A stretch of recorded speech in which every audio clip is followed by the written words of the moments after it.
औज़ुबिल्लाहिमिनश्शैतानिर्रजीम बिस्मिल्लाहिर्रहमानिर्रहीम। अस्सलामु अलैकुम ख़वातीन और हज़रात, मैं हूं आपका होम्योपैथिक डॉक्टर रिजवान साकिब और आपसे मुखातब हूं शमा होम्यो क्लिनिक लाहौर पाकिस्तान से।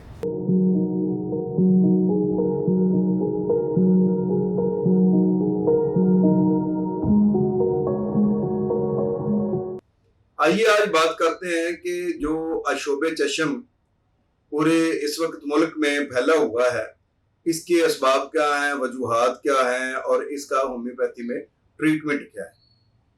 अशोबे चश्म, जिसको हम पिंक आई के नाम से भी जानते हैं या जिसको आई फ्लू के नाम से भी जाना जाता है, और इसको आंख आना भी कहते हैं और आंखें आना भी कहते हैं, आंख दुखना भी कहते हैं। ये असल में एक वायरल इन्फेक्शन है और वायरल इन्फेक्शन होने की वजह से एक खास किस्म का जो वायरस है वो हमारी आंखों के साथ टच करता है और वहां पे फिर वो ग्रो करता है और उसकी वजह से हमें अशोबे चश्म हो जाता है। अशोबे चश्म को कंजक्टिवाइटिस भी कहते हैं। कंजक्टिवाइटिस से क्या मुराद है?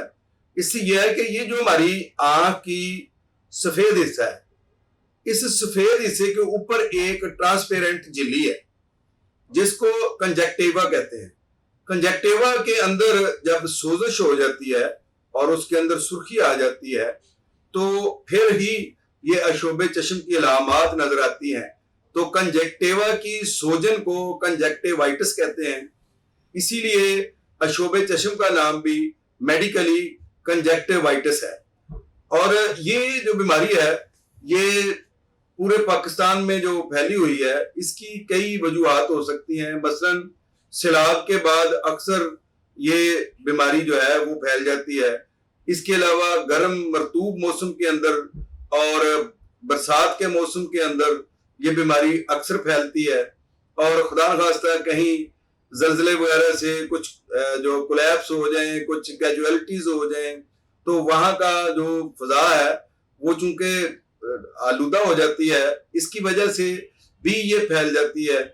और इसके अलावा मुख्तलिफ किस्म के जो हालात हैं, जैसे कह लें कि आलूदगी वाले, फजा में आलूदगी हो, कोई केमिकल्स हो, तो उनकी वजह से ये वायरस जो है ग्रो करता है। अच्छा, ये मुतद्दी मर्ज है, एक फर्द से दूसरे फर्द को ये लगती है, इसलिए इस मर्ज में जब एक फर्द मुंतकिल होता है तो उससे फिर घर के तमाम अफराद, फिर मोहल्ले के अफराद, फिर पूरा शहर जो है उसकी लपेट में आ जाता है। तो चूंकि ये वायरल इन्फेक्शन है, इसलिए हमें अपने मुश्तरका इस्तेमाल की चीज़ों को अलहदा कर लेना चाहिए। कोशिश करना चाहिए कि आइसोलेटेड हो जाएं, कम से कम लोगों से मिलें, ताकि जो है आपसे अगर आप इन्फेक्टेड हैं तो दूसरे लोगों को ये बीमारी ना लगे। मसलन अगर ऑफिस या आप फैक्ट्री में जाते हैं तो आप कोशिश करें कि उन दिनों में घर में रहें। और ये ज्यादा अरसा बीमारी नहीं रहती है, बाद लोगों को यह है कि 2 दिन 3 दिन और बाद को मैक्सिमम जो है ना 2 वीक तक ये रहती है। 2 वीक के बाद ये खुद ही खत्म हो जाती है। अगर इसका हम कोई गलत मेडिकेशन ना कर लें या इसकी कोई हिफाजती तदाबीर के नाम पर कोई ऐसे इकदाम ना कर दें कि जो इसको इसके लिए ट्रिगर हो या इसको मतलब बढ़ा दे, इसके लिए तहरीक पैदा कर दे कि और बढ़ जाए। और अगर खुदा न खास्ता ये बढ़ जाती है तो फिर आंखों का धुंधलापन भी हो सकता है और बिनाई को भी नुकसान हो सकता है, और ये धुंधलापन जो है वो सारी उम्र के लिए भी बरकरार रह सकता है। इसलिए बिला वजह सेल्फ मेडिकेशन बिल्कुल ना करें। अगर आपकी आंखों में खुदा न खास्ता इस तरह की कोई इन्फेक्शन हो गई है तो आप अपने मुस्तनद होम्योपैथिक डॉक्टर से रब्ता करें। अगर आंखों में सुर्खी है तो उसके लिए बेलाडोना बड़ी अच्छी मेडिसिन होती है। आंखों से खराशदार पानी निकल रहा है तो उसके लिए हमारे पास यूफ्रीशिया बड़ी अच्छी मेडिसिन है। और अगर आंखों से पानी तो ज्यादा निकल रहा है लेकिन नाक से पानी जो है वो खराशदार निकल रहा है तो फिर हमारे पास एलियम सीपा बड़ी अच्छी मेडिसिन है। अगर आंखों के अंदर बहुत ज्यादा जो है वो चुभन हो रही है तो उसके लिए अर्जेंटम नेट्रिकम बड़ी अच्छी मेडिसिन है। मर्कसाल बड़ी अच्छी मेडिसिन है, अलामात के मुताबिक दी जाए। अगर सर्दी से इजाफा हो रहा है तो उसमें रस्टॉक्स बड़ी अच्छी मेडिसिन है, और अगर गर्मी से इजाफा होता है तो उसमें आर्सेनिक और बेलाडोना बड़ी अच्छी मेडिसिन है। ये सारी मेडिसिन आंखों में डालने में के लिए इनमें कोई मेडिसिन नहीं है।